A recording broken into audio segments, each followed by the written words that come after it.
এখন দেখবেন channel I সংবাদ।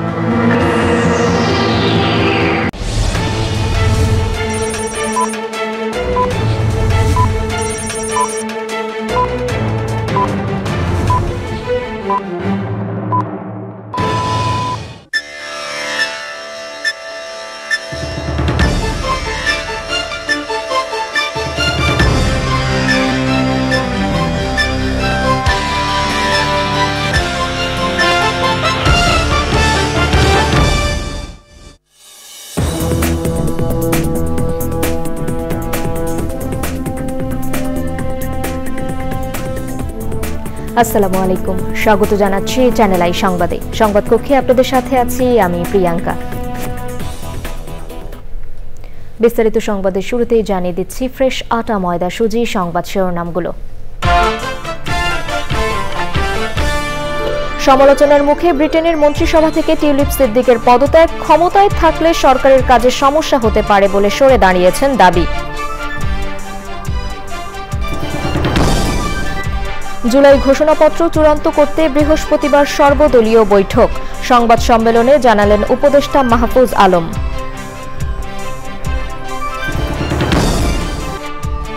দশ ট্রাক অস্ত্র মামলায় লুৎফুজ্জামান বাবর সহ 5 জন খালাস, ভারতীয় নাগরিক পরেশ বড়ুয়ার 14 বছর ও 4 আসামির 10 বছরের কারাদণ্ডাদেশ।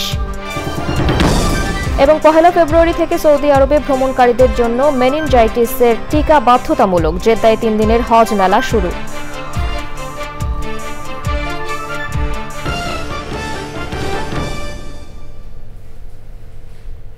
সংবাদ শিরোনামগুলো জানাচ্ছিলাম। এখনকার সংবাদ আয়োজন একই সঙ্গে চ্যানেল আই এর ইউটিউব চ্যানেলে এবং চ্যানেল আই এর ওটিটি প্ল্যাটফর্ম আই স্ক্রিনে লাইভ স্ট্রিম হচ্ছে। যাচ্ছে বিস্তারিত সংবাদে। সমালোচনার মুখে পদত্যাগ করেছেন যুক্তরাজ্যের সিটি মিনিস্টার টিউলিপ সিদ্দিক। দেশটির আর্থিক সেবা বিষয়ক প্রতিমন্ত্রী হিসেবে এ খাতে দুর্নীতি বন্ধের দায়িত্বে ছিলেন তিনি। টিউলিপ বাংলাদেশের ক্ষমতাচ্যুত প্রধানমন্ত্রী শেখ হাসিনার ভাগ্নি ও শেখ রেহানার মেয়ে। ব্রিটিশ প্রধানমন্ত্রী কিয়ার স্টারমারের কাছে তিনি তার পদত্যাগপত্র পাঠিয়েছেন। টিউলিপ নিজেই এক্সে এক পোস্টে তার পদত্যাগের বিষয়টি জানিয়েছেন। টিউলিপের স্থলাভিষিক্ত হয়েছেন লেবার পার্টির এমপি এমা রেনল্ডস। সৈয়দ আদিতের রিপোর্ট। গত আগস্টে এক গণ অভ্যুত্থানে ক্ষমতাচ্যুত হন শেখ হাসিনা। এরপর তার সরকারের আমলে বাংলাদেশে 9টি অবকাঠামো প্রকল্প থেকে 80,000 কোটি টাকা আত্মসাতের অভিযোগ ওঠে। এতে শেখ হাসিনা ও তার পরিবারের অন্য সদস্যদের সঙ্গে টিউলিপ সিদ্দিকীর নাম আসে। এরপর বিষয়টি নিয়ে যুক্তরাজ্যের বিভিন্ন গণমাধ্যমে খবর প্রকাশিত হয়। এর মধ্যে শেখ হাসিনা সরকারের সঙ্গে সংশ্লিষ্ট বেশ কয়েকজন ব্যবসায়ী সম্পত্তি টিউলিপের ব্যবহার নিয়ে প্রশ্ন ওঠে। টিউলিপকে বরখাস্ত করতে যুক্তরাজ্য সরকারের প্রতি আহ্বান জানান বিরোধী কনজারভেটিভ পার্টির এক নেতা। টিউলিপ তার বিরুদ্ধে ওঠা অভিযোগ তদন্তের অনুরোধ জানিয়ে চিঠি লেখেন দেশটির প্রধানমন্ত্রীর উপদেষ্টার কাছে। ওই তদন্ত চলার মধ্যেই পদত্যাগ করেন টিউলিপ সিদ্দিক। টিউলিপ নিজেই যোগাযোগ মাধ্যম এক্সে এক পোস্টে এই তথ্য জানিয়েছেন। প্রধানমন্ত্রী কিয়ার স্টারমারের কাছে লেখা পদত্যাগপত্রে টিউলিপ বলেছেন, তিনি পদে থাকলে সরকারের কাজে বিভ্রান্তি সৃষ্টি হতে পারে, তাই তিনি সরে দাঁড়িয়েছেন। তিনি মন্ত্রিসভার আচরণবিধি লঙ্ঘন করেননি বলেও উল্লেখ করেছেন টিউলিপ।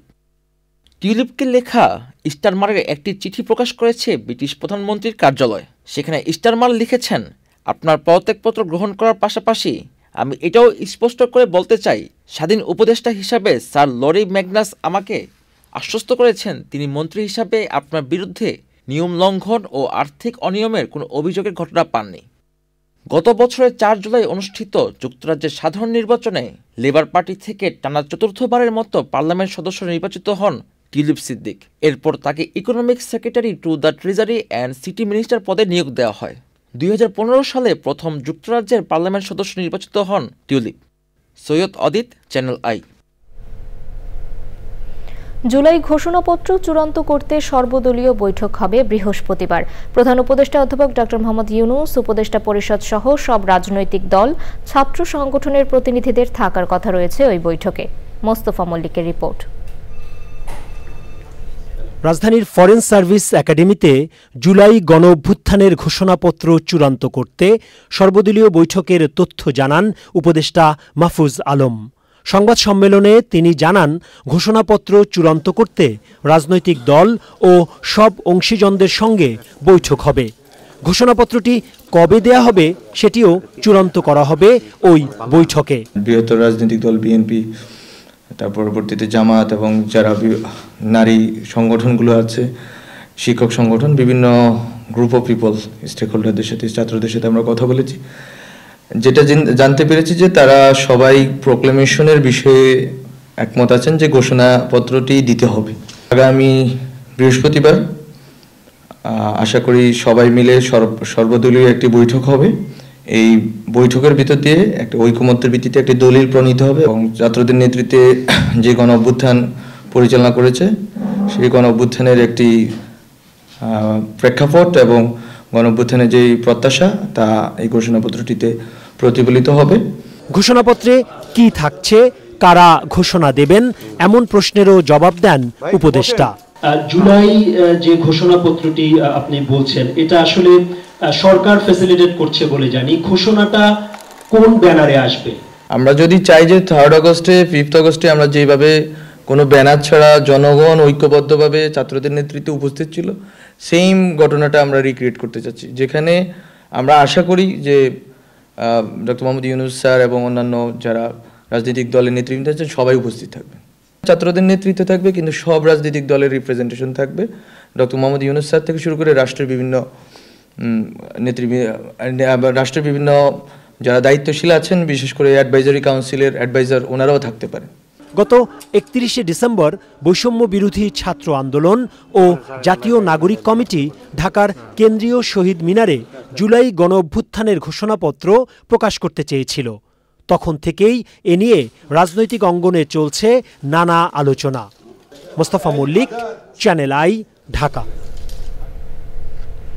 বহুল আলোচিত চট্টগ্রামে 10 ট্রাক অস্ত্র আইনে করা মামলায় যাবজ্জীবন সাজাপ্রাপ্ত সাবেক স্বরাষ্ট্র প্রতিমন্ত্রী লুৎফুজ্জামান বাবর সহ 5 জনকে খালাস দিয়েছেন হাইকোর্ট। তবে ভারতের নাগরিক পলাতক পরেশ বড়ুয়াকে 14 বছরের সাজা সহ আরও 4 আসামিকে 10 বছর করে কারাদণ্ডাদেশ দিয়েছেন আদালত। আইনজীবীরা জানিয়েছেন, এই রায়ের ফলে লুৎফুজ্জামান বাবরের মুক্তিতে কোনো আইনি বাধা নেই। মাঝারুল হক মান্নার রিপোর্ট। 2004 সালের 1 এপ্রিল সিইওএফএল ঘাট থেকে আটক করা হয় 10 ট্রাক ভর্তি অস্ত্রের চালান। এ নিয়ে কর্ণফুলী থানায় অস্ত্র আইন ও বিশেষ ক্ষমতা আইনে চোরাচালানের অভিযোগে 2টি মামলা হয়। মামলায় 2014 সালে 30শে জানুয়ারি চট্টগ্রাম মহানগর দায়রা জজ আদালত এবং বিশেষ ট্রাইব্যুনাল 1 রায় দেন। এর মধ্যে অস্ত্র চোরাচালান মামলার রায়ে ফাঁসি কার্যকর হওয়া সাবেক শিল্পমন্ত্রী ও জামায়াতে ইসলামের আমির মতিউর রহমান নিজামী, সাবেক স্বরাষ্ট্র প্রতিমন্ত্রী লুৎফুজ্জামান বাবর, ভারতের বিচ্ছিন্নতাবাদী সংগঠন উলফার সামরিক কমান্ডার পরেশ বড়ুয়া এবং 2টি গোয়েন্দা সংস্থার ঊর্ধ্বতন কর্মকর্তাসহ 14 জনকে মৃত্যুদণ্ডাদেশ দেওয়া হয়। হাইকোর্ট চোরাচালানের অভিযোগে করা মামলায় বাবরসহ কয়েকজনকে খালাস দেন। পরে অস্ত্র আইনে করা অন্য মামলায় আপিল শুনানি শেষে রায় দেন বিচারপতি মোস্তফা জামান ইসলাম ও বিচারপতি নাসরিন আক্তারের বেঞ্চ। জনাব লুৎফুজ্জামান বাবরের জেল থেকে মুক্তি পেতে আর কোনো বাধা থাকলো না। লুৎফুজ্জামান বাবর তিনি বাংলাদেশের সরকারের একসময় গুরুত্বপূর্ণ ব্যক্তি ছিলেন, যাবজ্জীবন থেকে খালাস পেয়েছেন। এখন আর জেল থেকে মুক্তি পেতে তার কোনো বাধা থাকবে না। এই 5 জন যাদের সাজা হয়েছে তার মধ্যে পরেশ বড়ুয়ার সাজা হয়েছে 14 বছর। কোন যুক্তিতে সাবেক স্বরাষ্ট্র প্রতিমন্ত্রী লুৎফুজ্জামান বাবরকে খালাস দেওয়া হয়েছে তার ব্যাখ্যা দেন আইনজীবী। এই কন্ট্রাডিক্টরি রিপোর্টগুলো তিনি আমলে নিয়েছেন, 5 জনকে জেলে নিয়েছেন, এই কথার কোনো সত্যতা খুঁজে পাওয়া যায় নাই। তাকে এইভাবে রাজনৈতিকভাবে হেনস্থা করার প্রধান কারণ ছিল তিনি তৎকালীন মাননীয় প্রধানমন্ত্রী বেগম খালেদা জিয়ার বিশ্বস্ত একজন মন্ত্রী ছিলেন। আইনজীবীরা জানিয়েছেন, যেসব আসামির সাজা শেষ হয়ে গেছে তারা আইন অনুযায়ী মুক্তি পাবেন। মাঝারুল হক মান্না, চ্যানেল আই, ঢাকা। তথ্য গোপন ও ক্ষমতার অপব্যবহারের মাধ্যমে ঢাকার পূর্বাঞ্চল নতুন শহর প্রকল্পে 10 কাঠা করে মোট 60 কাঠার প্লট বরাদ্দ নেওয়ার অভিযোগে সাবেক প্রধানমন্ত্রী শেখ হাসিনা ও তার ছেলে সজীব ওয়াজেদ জয়ের বিরুদ্ধে পৃথক 2টি মামলা করেছে দুর্নীতি দমন কমিশন দুদক। 2 মামলায় আসামি করা হয়েছে গণপূর্ত মন্ত্রণালয় ও রাজুকের 23 কর্মকর্তাকেও। রোকসানা আমিনের রিপোর্ট। পূর্বাচল নতুন শহরের সেক্টর 27-এর কূটনৈতিক জোনের 203 নম্বর সড়কে রাজুকের প্লট বরাদ্দে অনিয়ম জালিয়াতির অভিযোগে ক্ষমতাচ্যুত সাবেক প্রধানমন্ত্রী শেখ হাসিনা ও তার ছেলে সজীব ওয়াজেদ জয়কে প্রধান আসামি করে পৃথক 2টি মামলা করেছে দুদক। দুপুরে প্রধান কার্যালয়ে আয়োজিত ব্রিফিংয়ে মামলা দুটির বিস্তারিত তুলে ধরেন দুদক মহাপরিচালক। আত্মপক্ষ সমর্থনের জন্য আমাদের যে আইনানুগ প্রক্রিয়া আছে এবং ফৌজদারি কার্যবিধিতে যে ধরনের সুযোগ রাখা হয়েছে সেগুলো সব প্রক্রিয়ায় অনুসরণ করা হয়েছে। এখন তদন্তকারী কর্মকর্তা নিয়োগ করা হবে এবং সংশ্লিষ্ট সাক্ষী এবং অভিযোগ সংশ্লিষ্ট ব্যক্তি সবাইকে জিজ্ঞাসাবাদ করবে। সোমবার শেখ হাসিনা ও ভাগ্নি টিউলিপ সিদ্দিকীকে সহযোগী করে শেখ রেহানা ও তার ছেলে রাদওয়ান সিদ্দিক ববি ও মেয়ে আজমিনা সিদ্দিককে প্রধান আসামি করে 3টি মামলা করে দুদক। এর সাথে সংশ্লিষ্ট সবাইকেই আইনের আওতায় আনা হবে বলে এ সময় তুলে ধরেন ডিজি। প্রত্যেকের বিরুদ্ধে পৃথকভাবে 6টি মামলা রুজু করা হয়। তাদের বর্তমান এবং স্থায়ী ঠিকানায় আমাদের অনুসন্ধান দল গিয়েছেন এবং তাদের বক্তব্য সংগ্রহের জন্য, এবং তারা পলাতক থাকায় তাদের বক্তব্য নেয়ার সম্ভব হয় না। বিকেলে আলোচিত পিকে হালদারের ঋণ কেলেঙ্কারির ঘটনায় নির্ধারিত সময়ের মধ্যে সম্পদ বিবরণী দাখিল না করায় বাংলাদেশ ব্যাংকের সাবেক ডেপুটি গভর্নর শীতাংশু কুমার ওরফে SK সুর চৌধুরীকে গ্রেপ্তার করেছে দুদক। রোকসানা আমিন, চ্যানেল আই, ঢাকা। এবছর হজ ব্যবস্থাপনায় রোবট, উড়ন্ত ট্যাক্সি ও AI সহ প্রযুক্তির সর্বোচ্চ ব্যবহার করা হবে। 1 ফেব্রুয়ারি থেকে সৌদি আরবে ভ্রমণকারীদের জন্য মেনিনজাইটিসের টিকা বাধ্যতামূলক করার মাধ্যমে সৌদি আরবের জেদ্দায় শুরু হয়েছে 3 দিনের হজ মেলা। জেদ্দা থেকে MY আলাউদ্দিনের রিপোর্ট। এবছর হজ যাত্রীদের বিড়ম্বনাহীন, সুষ্ঠু ও সুশৃঙ্খল হজ ব্যবস্থাপনার উপহার দেওয়ার অঙ্গীকার করেছেন সৌদি সরকার। জেদ্দায় হজ ও উমরা এক্সিবিশন উদ্বোধনকালে সৌদি হজ ও উমরা মন্ত্রী তৌফিক বিন ফাউজান আল রাবিয়া এই তথ্য জানান। বাংলাদেশ সহ 87টি দেশের ধর্মমন্ত্রী ও বেসরকারি হজ ব্যবস্থাপনার প্রতিনিধিগণ ও হজের সাথে সংশ্লিষ্ট বিভিন্ন কোম্পানির প্রতিনিধিরা মেলায় অংশ নেন। গাম্বিয়ার ধর্মমন্ত্রী, সিয়েরা ধর্মমন্ত্রী, সেনেগালের ধর্মমন্ত্রী, নাইজারের ধর্মমন্ত্রীর সাথে আমরা অনেকক্ষণ কথা বলেছি। সে দেশের হজ, আমাদের হজ নিয়ে তুলনামূলক আলোচনাও আমরা করেছি এবং এর মাধ্যমে আমাদের হজ ম্যানেজমেন্টে আমরা গতি আনতে পারবো। এক ছাতার নিচে বাংলাদেশের বেসরকারি হজ এজেন্সিগুলো হজ যাত্রীদের জন্য পছন্দ মতো মুআল্লেম ও ক্যাটারিং সার্ভিস বেছে নিতে পারায় সন্তুষ্ট এজেন্সি প্রতিনিধিরা। ওনারা আমাদের সাথে এগ্রিমেন্ট ফাইনাল করেছেন যে ইনশাআল্লাহ ওয়ার্ল্ড ক্লাস সার্ভিস আমাদেরকে দিবেন হাজিদের ব্যবস্থাপনায়। নির্বিঘ্নে হজ পালনে বাংলাদেশি হজ যাত্রীদের সব ধরনের সহযোগিতার আশ্বাস দিয়েছেন সৌদি মুআল্লেম সার্ভিস কোম্পানি। حجاج دولة بنغلاديش مع شركة رحلات ومنافع আলহামদুলিল্লাহ تم توقيع اليوم والاتفاق। সৌদি হজ মন্ত্রী মিস্টার বান্তেন যে আহ্বান জানিয়েছেন সুশৃঙ্খল হজ ব্যবস্থাপনা, সুষ্ঠু হজ ব্যবস্থাপনার বিষয়ে সৌদি সরকারের কমিটমেন্টের কথা তিনি সংশ্লিষ্ট দেশের কে জানিয়েছেন। পাশাপাশি আসন্ন রিউ ভাইরাস সম্বন্ধেও সতর্ক থাকার বিষয়ে সবার প্রতি দৃষ্টি আকর্ষণ করেছেন। সৌদি আরবের জেদ্দা এক্সিবিশন সেন্টার থেকে MY আলাউদ্দিন, চ্যানেল আই। এবারে BPL আপডেট।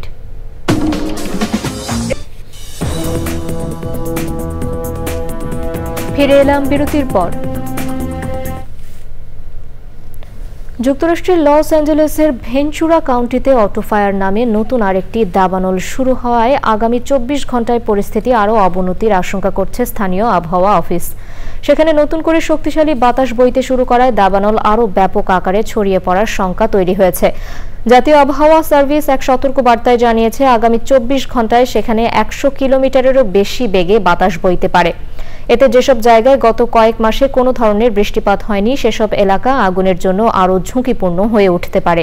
পরবর্তী পরিস্থিতি মোকাবেলায় ফায়ার সার্ভিসের কর্মীরা পুরোপুরি প্রস্তুতি নিয়ে রেখেছেন বলে জানিয়েছেন লস অ্যাঞ্জেলেস কাউন্টির কর্মকর্তারা। প্রায় 1 লাখ মানুষকে তারা নিরাপদ স্থানে সরে যাওয়ার নির্দেশ দিয়েছেন। 1 সপ্তাহের বেশি সময় ধরে চলা এই দাবানলে এ পর্যন্ত 24 জন মারা গেছে, পুড়ে গেছে 12,000-এর বেশি স্থাপনা।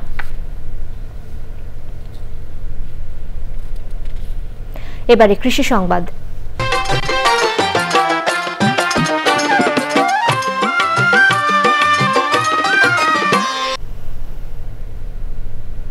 রাজবাড়ীতে হালি পেঁয়াজ রোপণে ব্যস্ত সময় পার করছেন জেলার চাষিরা। বিভিন্ন ফসলের মাঠে কৃষক দলবদ্ধ হয়ে হালি পেঁয়াজ রোপণ করছেন। রাজবাড়ীর প্রতিনিধি খান মোহাম্মদ জহুরুল হকের পাঠানো তথ্য ও ভিডিও চিত্রে রাজীব আহমেদের রিপোর্ট। রাজবাড়ীতে এবছর হালি পেঁয়াজ আবাদের জন্য বীজতলা তৈরি, হালি পেঁয়াজ কেনা, সার কীটনাশক দিয়ে জমি প্রস্তুত, সেচ, শ্রমিক মজুরি সহ প্রতি বিঘায় প্রায় 40 থেকে 60 হাজার টাকা খরচ হচ্ছে কৃষকের। ফলনের মৌসুমে প্রতিমন বাজার দর 3 থেকে 3.5 টাকা করা সহ সরকারকে বাইরের দেশের পেঁয়াজ আমদানি না করার দাবি কৃষকের। পার মন আমাদের খরচ পড়ে প্রায় 2200 টাকা। এই 2200 টাকার নিচে যদি আমরা পেঁয়াজ 1 মন পেঁয়াজ বিক্রি করি তাহলে দেখা যাবে যা কম বেচবো তাই আমাদের লস চলে যাবে। ফাইনে ধরেন যে 1 বিঘে জমি চাষ করায় আর সম্পূর্ণ ফসল ঘরে যাতে 50-60 হাজার টাকা খরচ হয়, শেষে আমরা টাকা পাইনি। যাতে সরকারের কাছে অনুরোধ যাতে বাইরের পিস যাতে আমাদের দেশে আমদানি না করে। বাইরের দেশের মাল আনিয়ে যদি আমার দেশে আমদানি করে তাহলে তো আমার কৃষকে বাঁচবে না, কৃষক বাঁচবে না, আমিও বাঁচবে না, কৃষক বাঁচবে না, আর আমরা যদি না বাঁচি সরকারও বাঁচবে না। জেলা কৃষি সম্প্রসারণ অধিদপ্তরের তথ্য মতে এবছর জেলায় 36,020 হেক্টরের মধ্যে প্রায় 31,500 হেক্টর জমি হালি পেঁয়াজ আবাদের লক্ষ্যমাত্রা নির্ধারণ করা হয়েছে। আমাদের দেশে যথেষ্ট পেঁয়াজ রয়ে গেছে, বিদেশ থেকে কিছু পেঁয়াজ আসছে, তবে আমাদের যে পেঁয়াজটা এইটা কৃষক এখন 50 টাকা 60 টাকা ধরে বিক্রি করতেছে। পেঁয়াজের দামটা যদি 70 টাকা থাকতো কৃষক লাভবান হইতো। দেশের বাইরে থেকে পেঁয়াজ আমদানি করা হলে ক্ষতিগ্রস্ত হবেন কৃষক বলছেন সংশ্লিষ্টরা। Rajib Ahmed, channel I. এবারে প্রকৃতি সংবাদ।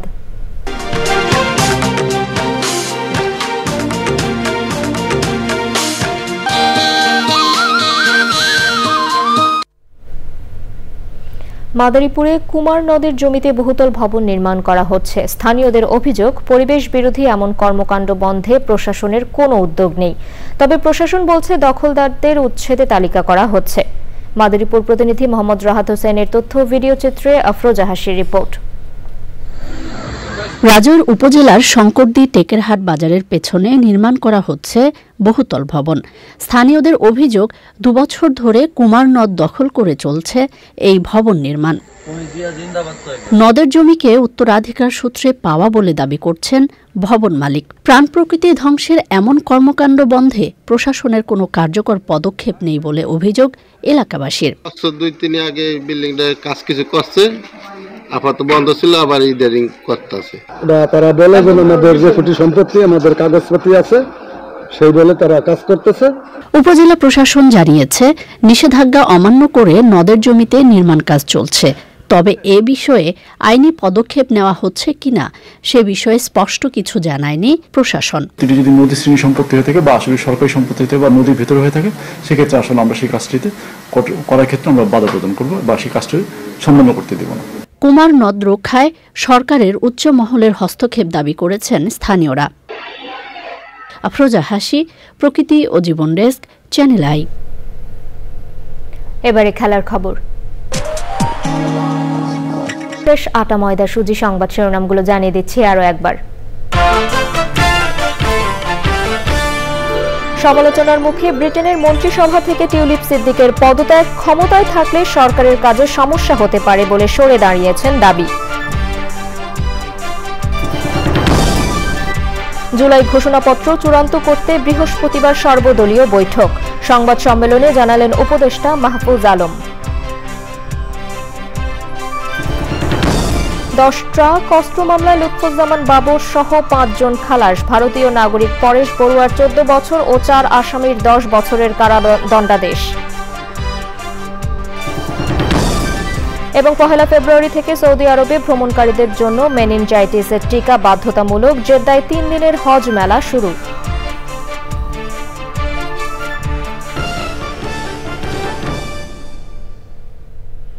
চ্যানেল আইয়ের সর্বশেষ সংবাদ জানতে ভিজিট করুন channelionline.com এ যুক্ত থাকুন আমাদের সোশ্যাল মিডিয়া প্ল্যাটফর্মগুলোর সাথে। দর্শক, এখনকার সংবাদ আয়োজন এই পর্যন্তই। এতক্ষণ সাথে থাকার জন্য ধন্যবাদ সবাইকে।